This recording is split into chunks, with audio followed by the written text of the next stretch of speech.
Hello, sir. What's happening, Peter? Peter. It's about What's that three from? people that get that office space. Oh, uh, Not his boss always walks up. What's happening, Peter?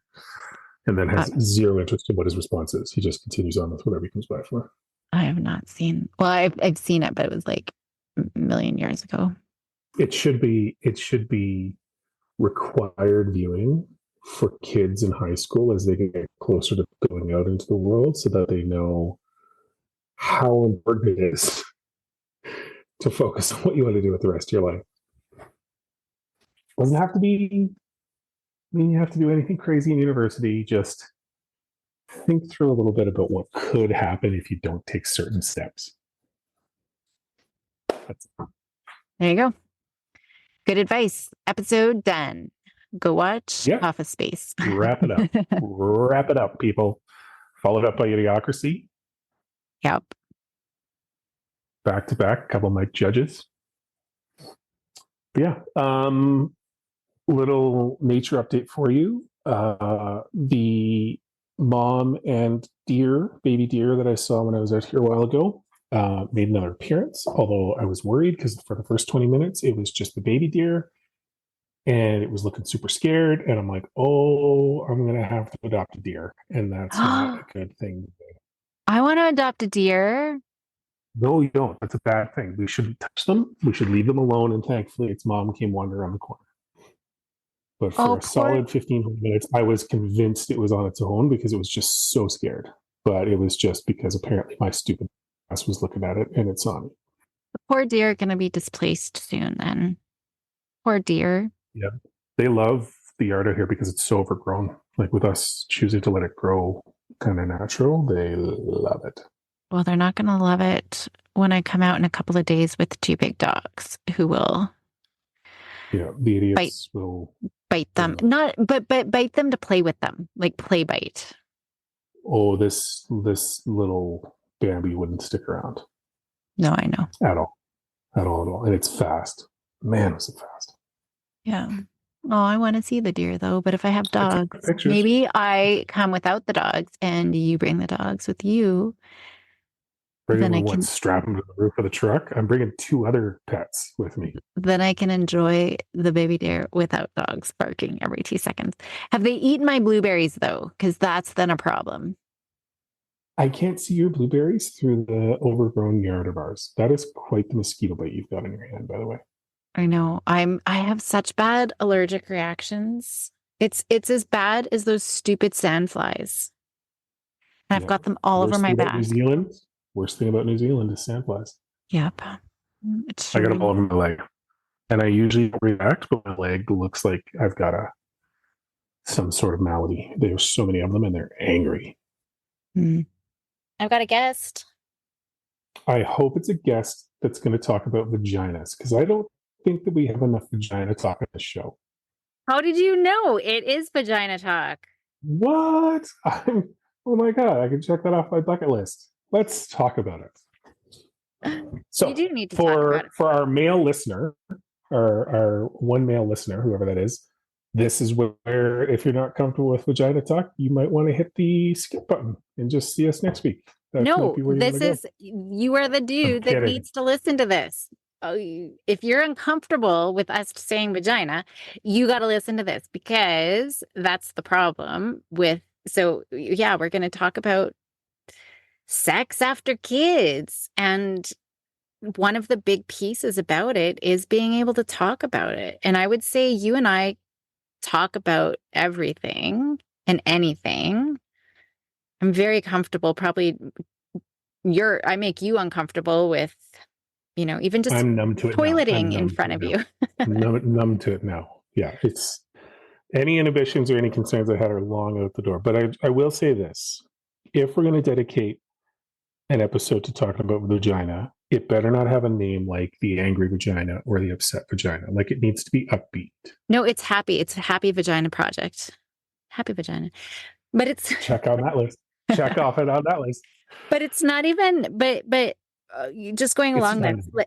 You cut me off from what I was going to say. We can talk about everything, but I don't think we talk about sex enough. And if we don't, I imagine most listeners out there don't talk about it enough. And so that's what really, it's not really just about vagina. It's No, about it's not. sex It's not. and our connection. And it's not even about sex either. Like as we go through this, we're not even going to just be talking about that. It's just reconnecting and having fun with each other. And Yeah. I think that it's just being really good, to be able to reconnect on a different level. Yeah, that's all I gotta Yeah. say.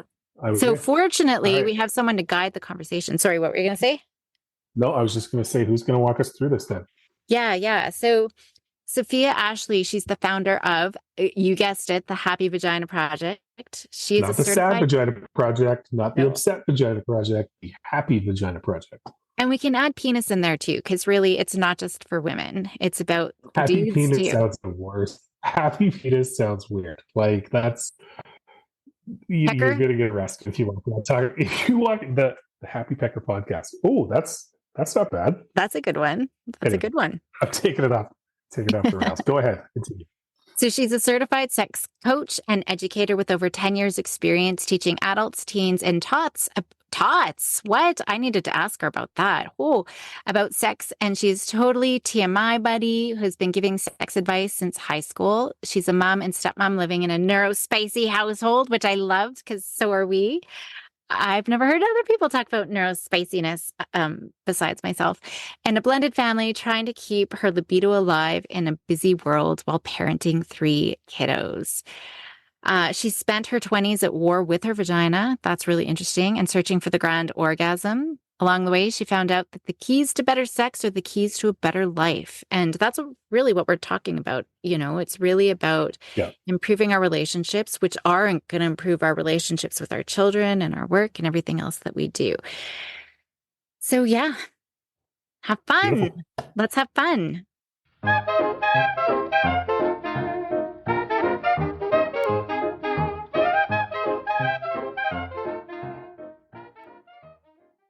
Well, Sophia, thank you so much for joining us on the show today.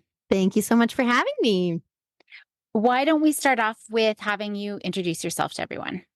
Sure. So I most importantly am a mom of two little beings, 1 6, 1 3, and a stepmom to a 13-year-old. Been married, I guess, almost 10 years now. So it's a big focus of my world and a big focus of my work. So I trained as a sex coach 10 years ago before I became a mom.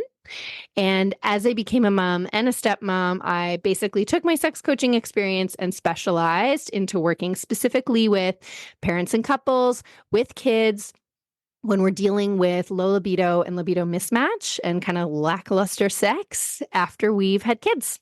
So it's my job to help couples overcome that, to go from basically no sex at all or very infrequent sex to having what I call fun, connected, easy, flirtatious, naked, sexy, fun times. Awesome. We got to make sure, Andy, that we make this explicit. So yeah, in case kids want to start listening. So what do you think the biggest factors, before we jump into maybe some of those things that just affect our sex lives and our sex drives once we have kids? Yeah. So I like to think of them in 4 different buckets, or what I call like domains. And the first is physical.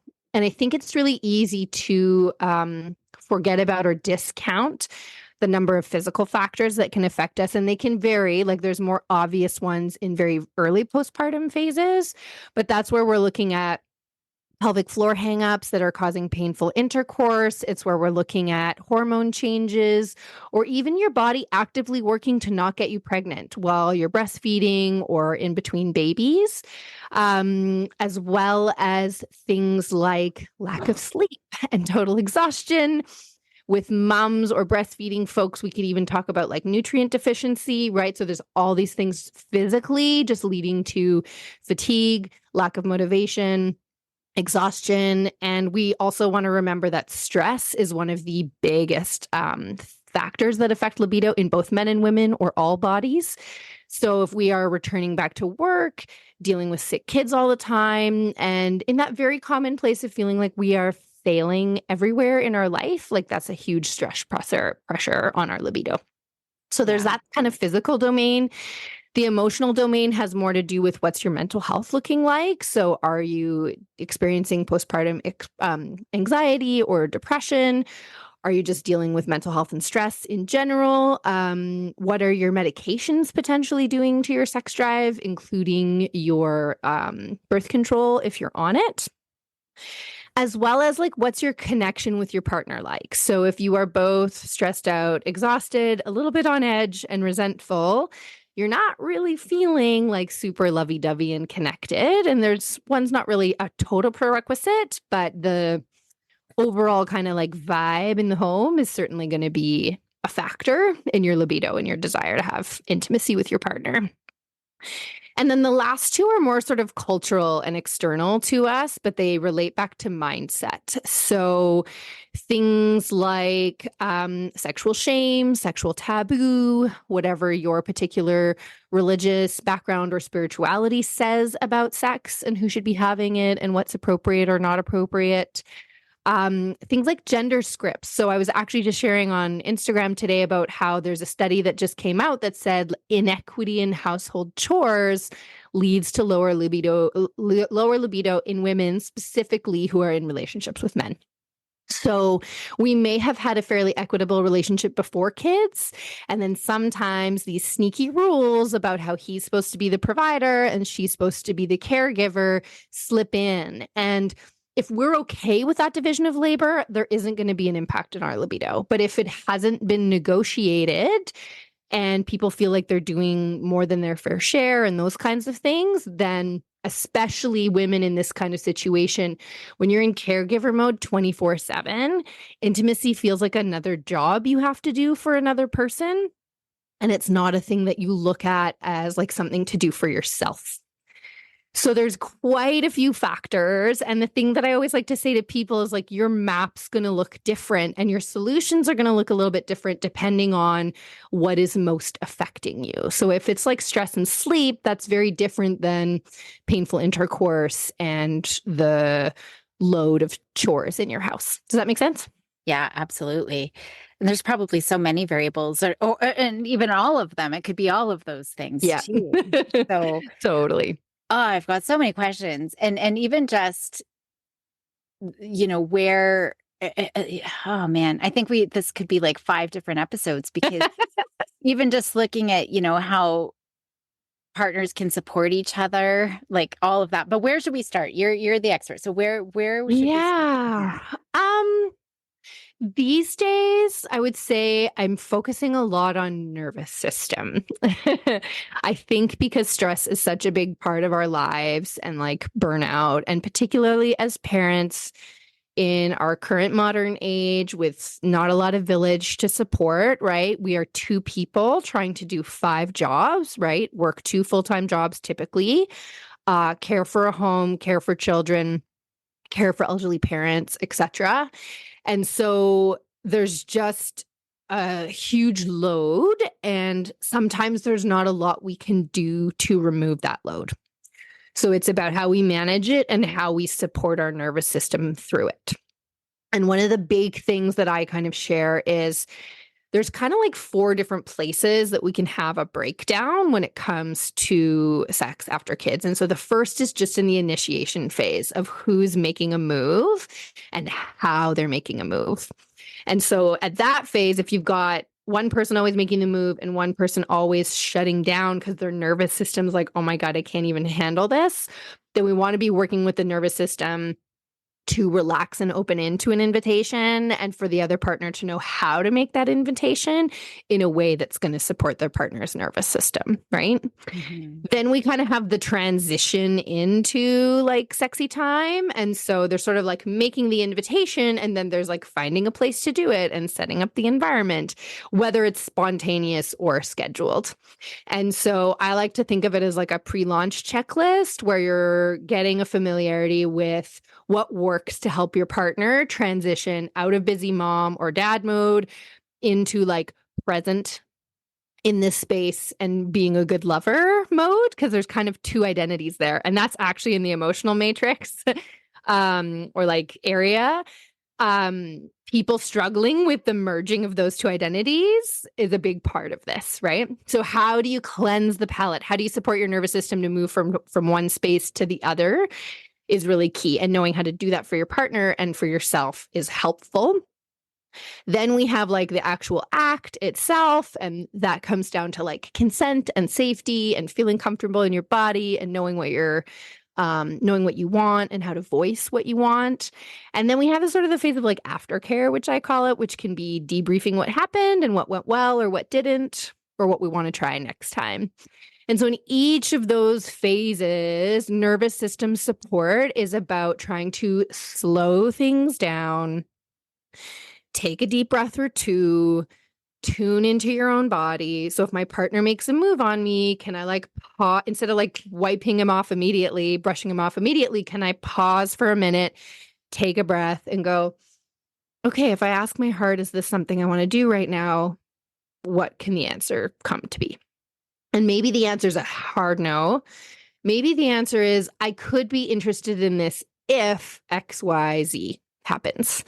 And then maybe you can make that request. Hey, I'd be super into this if that, or I'd be super into making out right now, but I'm not sure I can commit to going all the way or having intercourse, right? So it's really about nervous system support is about slowing things down, taking a breath and tuning into your body in terms of what it's asking for or what it wants.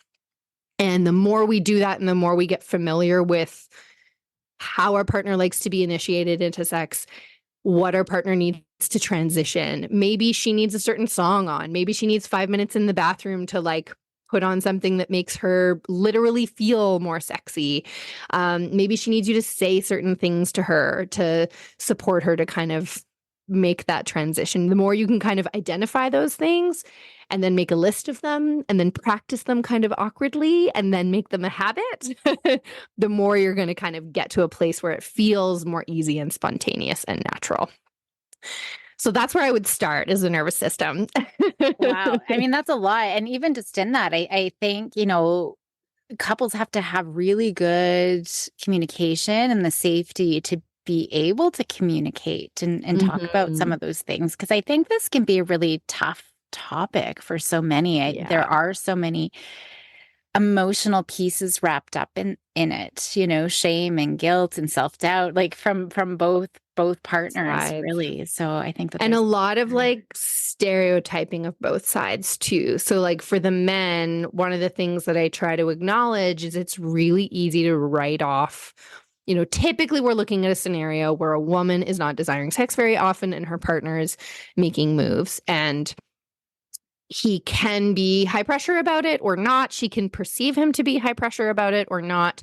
But we end up in this dynamic, and there can be this tendency to like write off our husband or our partner's desires as like base or only physical, to sort of like delegitimize them.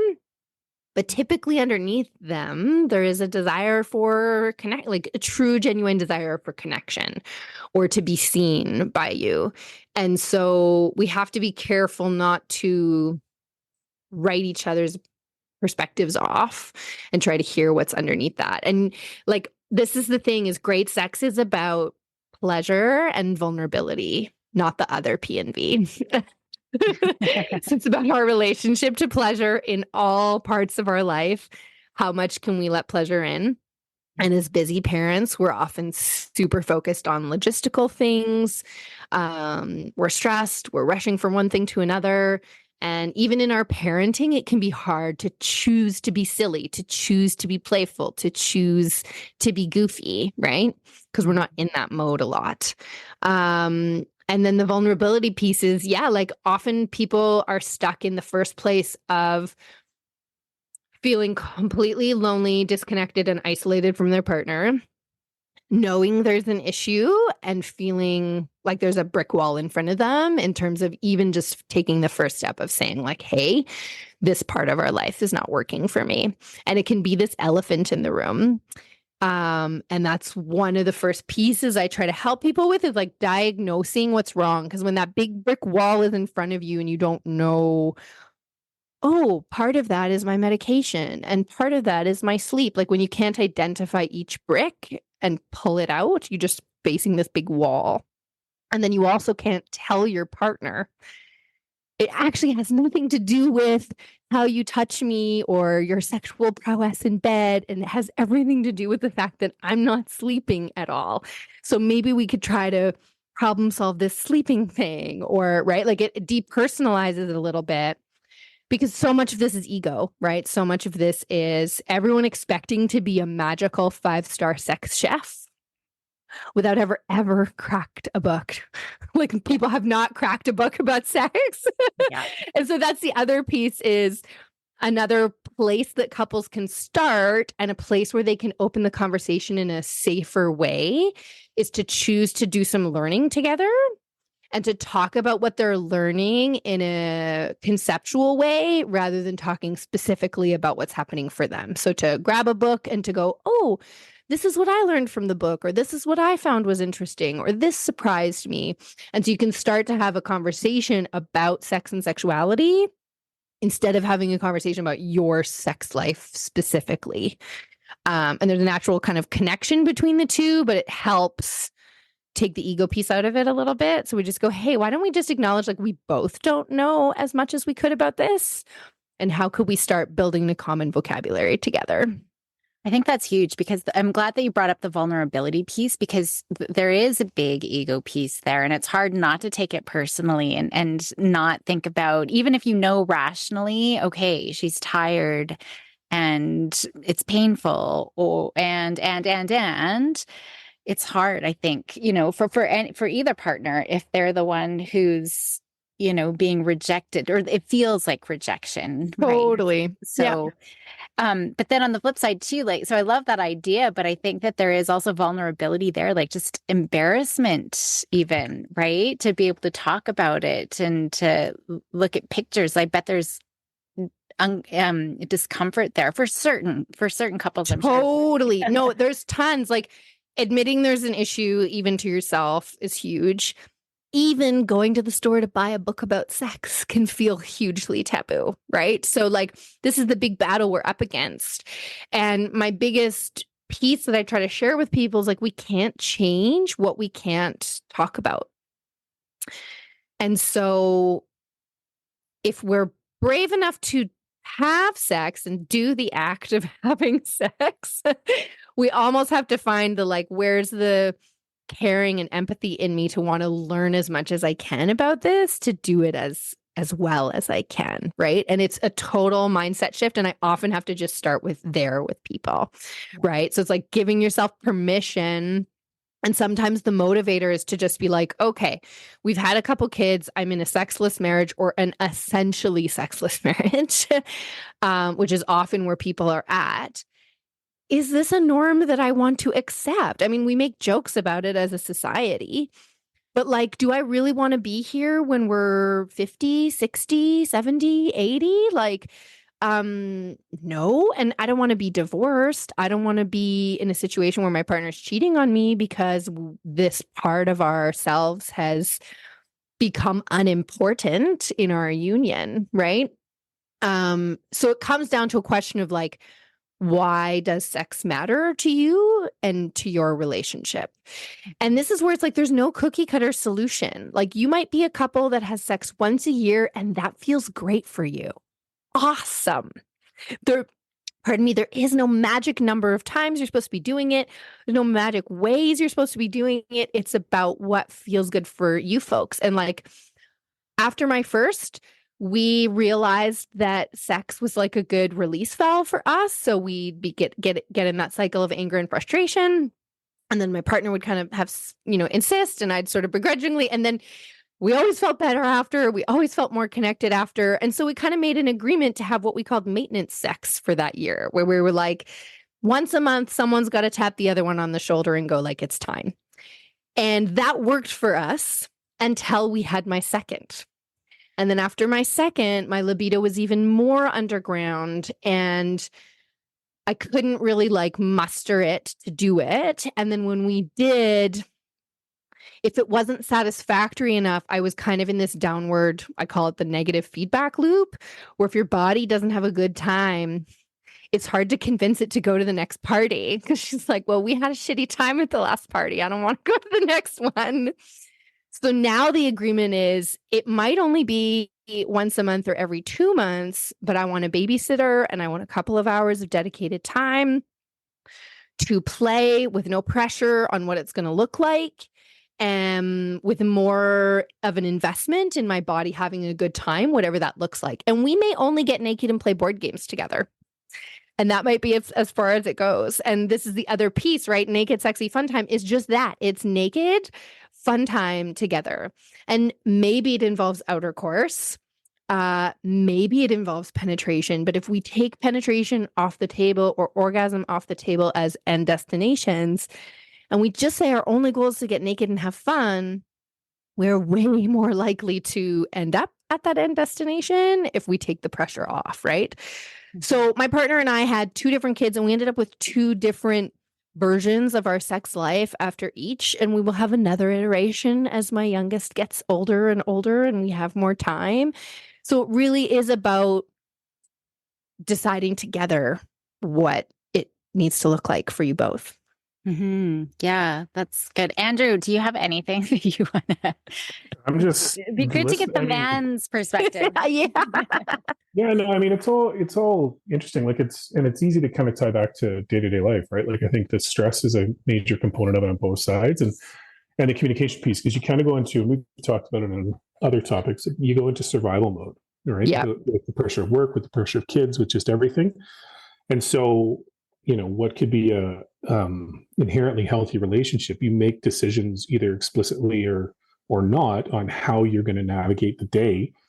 So it's trying to just kind of identify those opportunities, I think, is important, and it's a good reminder. Yeah, for sure. And I also like to say to people, like, there may be periods where you're not doing it at all, and that's okay, right? Like the first 3 years in general are tough. You are in mega survival mode. My second is almost 3, and I'm remembering what it felt like the first time to sort of see the light at the end of the tunnel at this age, where I just feel a little bit more like myself and I'm sleeping a little bit more regularly. And I guess what I'm trying to say in those early years is, even if, so part of it is people don't talk about it and then the resentment builds, right? So then the question becomes like, I don't want to wake up when my kids are 3 or 5 or 7 and look at this person and we're like, we just got through the survival mode era and go, who are you? And where did our relationship go? And do I even like you anymore? Like, I think divorce is really common at that stage because people don't keep the lifeline going. So the question could be like, just what is the line that's tethering us to our relationship and to our connection while we're in survival mode? And that's where it's just communication and play, right? And so even if they're just non-sexual date nights, but you have time to play together, or it's micro intimacy, which the Gottmans also promote a lot, right? Like, don't just peck your partner when they leave. You can give them a 20-second hug or a 2-minute hug and not lose your day. And you will feel that much more connected. And the thing is, like, all this stuff is intertwined, right? So in my program, like, we practice all of these things in a non-sexual environment first. So there's less pressure, there's less vulnerability. So we're going to practice sharing feedback. We're going to practice communicating. We're going to practice tuning into our own body and what we need. And then we layer that into more and more intimate moments. And sometimes we just start developing that habit in the survival mode phase. And I imagine it like a rope between the two of us, and we're just holding onto the rope so we don't lose each other in the dark while we're going through the insanity. And as the insanity shifts, we can kind of come back to each other and redefine us and ourselves, right? Like, this is the other thing is people are always like, I want to go back to my pre-baby body, And I'm like, there is no going back to anything pre-baby, including your sex life and your marriage or relationship. Like, you are a new person. They are a new person. You have to find each other again. And the best marriage advice I ever got was like, you're going to have 16 marriages in your marriage. There's going to be like several times where one or both of you shift and you have to find your way back to each other in that. And having children is one of the biggest changes that we can go through. Well, and I love that, like finding your way back to each other, because it is easy to slip into habits, right? And then, like, it just, if you're not having that maintenance and reaching back out, those first few survival years can create bad habits that just continue on and on.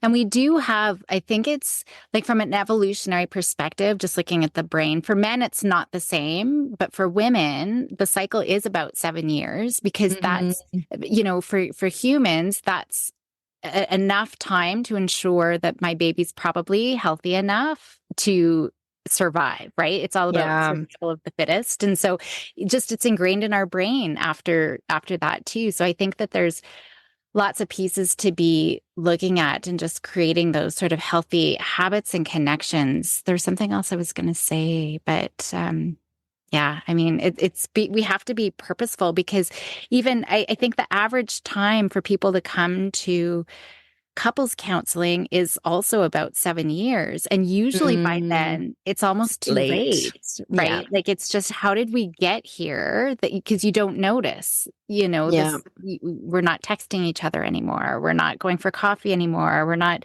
hugging each other anymore, and then all of a sudden you're complete strangers. And then it's really hard to sort of rekindle. So much of it is intention and attention, right? And I think, like, if we go back to the libido thing, we think of libido as spontaneous desire, right? It's just, I look at you and I feel sexy and I want to take your clothes off or whatever.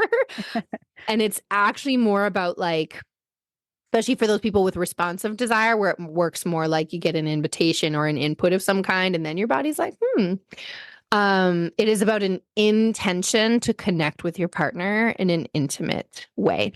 And if we're waiting around for the desire to just go, hello, I'm here, versus waiting around for the desire to be intimate with our partner, those are two very different things.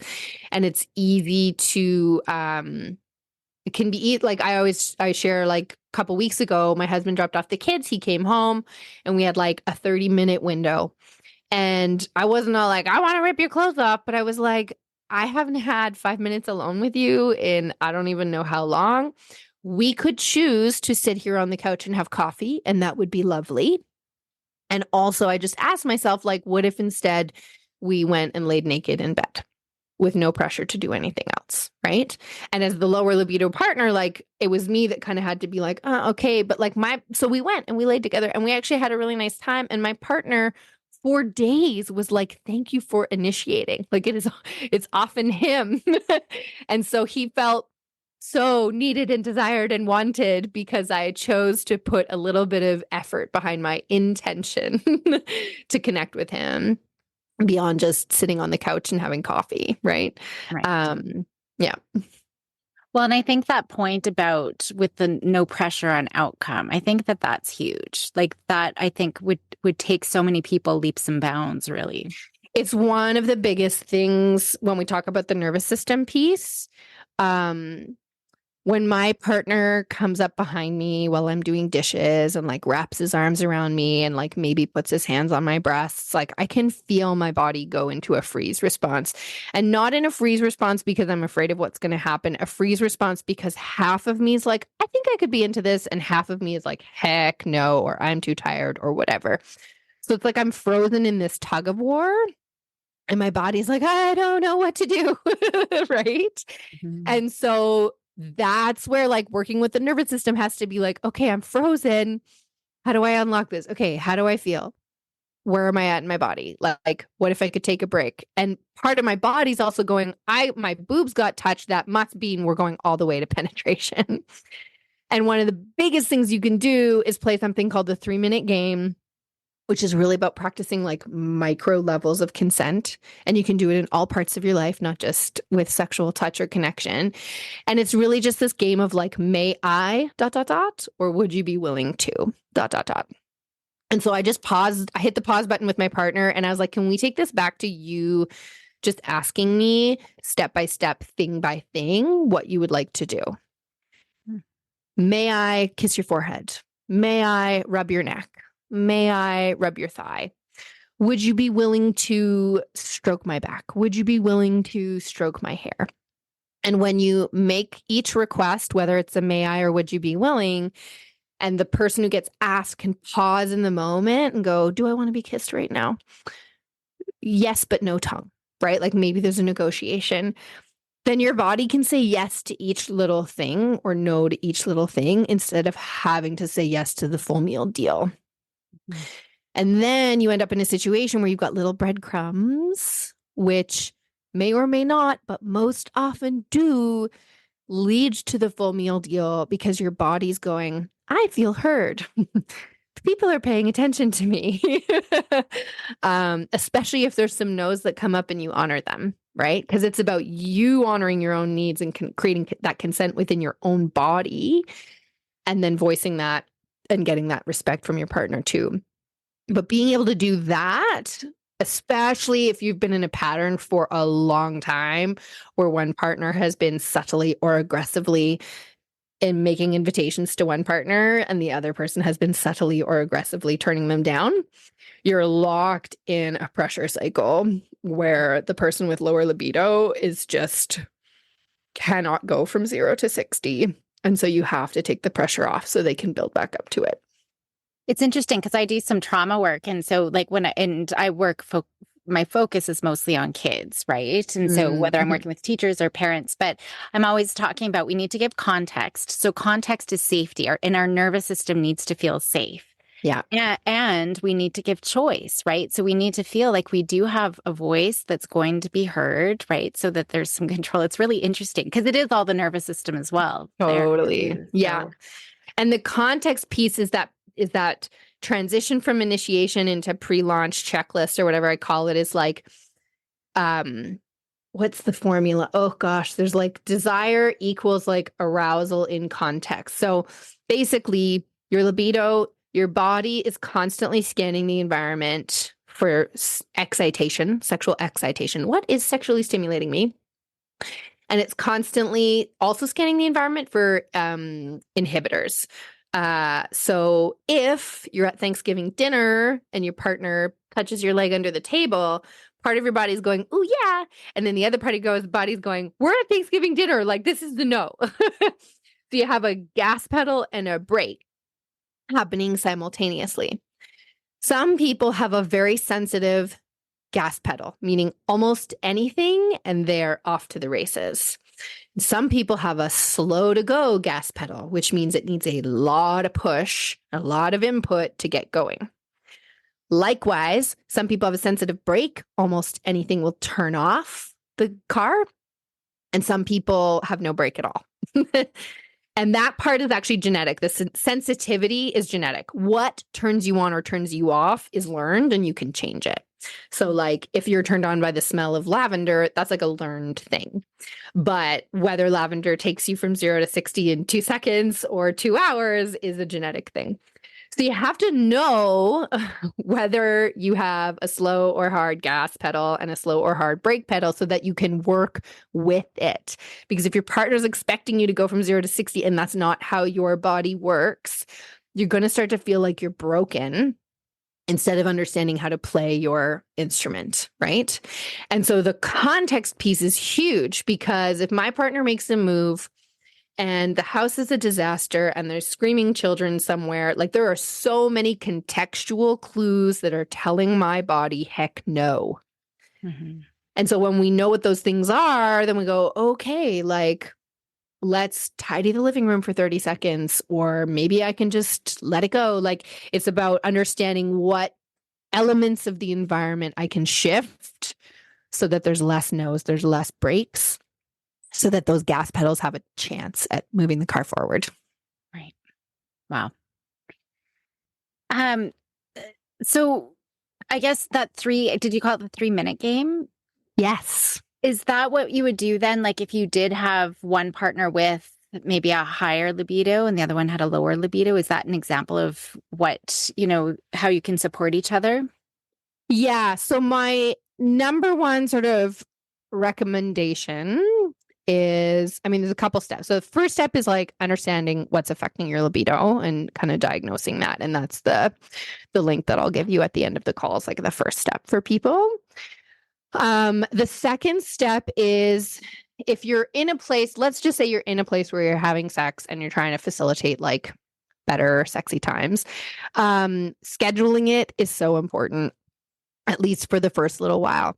And the reason I say that is because you need to create a party that your libido wants to go to. And so expecting your libido to show up at 11 p.m. after you've done the bedtime battle and you're exhausted is just like, it's a losing battle. And so I'm not saying you have to schedule sex forever, but scheduling sex is the best chance you have at controlling the environment and the context, and therefore supporting your partner's nervous system. So if you schedule a time, and you schedule it in this naked, sexy, fun time context, which means there is no expectation other than we are going to get naked and have a good time. Our goal is for each person's body, in particular the lower libido person's body, to have a positive experience. Not an orgasmic experience, just a positive, safe experience. And then when the time comes, do something to kind of cleanse the palate. So don't just like send the kids off with the babysitter or like walk into the hotel room and be like, all right, like, do something to transition yourself from mommy mode to lover mode, from daddy mode to lover mode. So maybe that means there's an outfit that you wear. Maybe it means you take a bath and shave your legs. And like the more you can be in your own body, touch your body.